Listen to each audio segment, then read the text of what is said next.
কথা না বাড়িয়ে বলবো যে ভারত সরকারের এই ভয়াবহ আক্রমণের পরেও এই নির্বিচারে শিশু হত্যা, স্কুলের ছাত্র ছাত্রী হত্যা, এর পরেও ভারতের সাথে ইরানের দীর্ঘদিনের বন্ধুত্বের সম্পর্ক এবং বাণিজ্য চুক্তি বজায় আছে।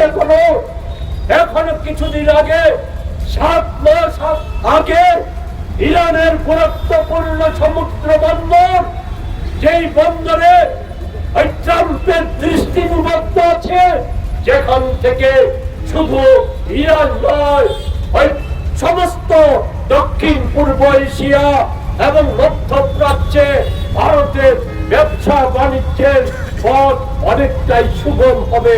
মোদিজি সেই চুক্তি করে। আজকে এটাও মোদিজির কাছে বড় কথা নয়, বড় কথা হচ্ছে আমেরিকার দাবিদারি করা। আজকে ওই ইরানের গুরুত্বপূর্ণ যে পথ, জলপথ, সেই জলপথ বন্ধ হয়ে যাওয়ার ফলে আজকের দিনে আমাদের দেশে পেট্রোলের দাম বেড়ে গেছে। আর এই যদি বজায় থাকে নাগালের বাইরে চলে যাবে, সংকটগ্রস্ত হয়ে পড়ে যাবে আমাদের দেশের অর্থনীতি, মানুষের অবস্থা দুর্বিষহ হয়ে যাবে।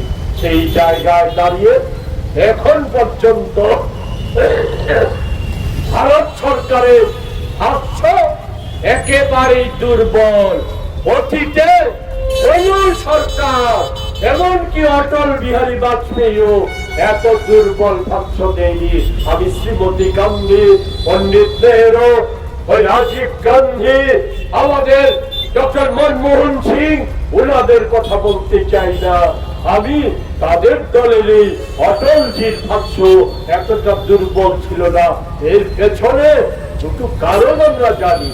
একটা হচ্ছে অ্যাকশন ফাইল, যে অ্যাকশন ফাইলে যুক্ত আছে ওই ট্রাম্প সাহেব, এবং সন্দেহ অ্যাকশন ফাইল থেকে এখন পর্যন্ত যা কিছু বেরিয়েছে তাতে সন্দেহ মোদি জড়িত থাকা বিষয়টা, মোদির মন্ত্রিসভার সদস্য জড়িয়ে থাকার বিষয়টা।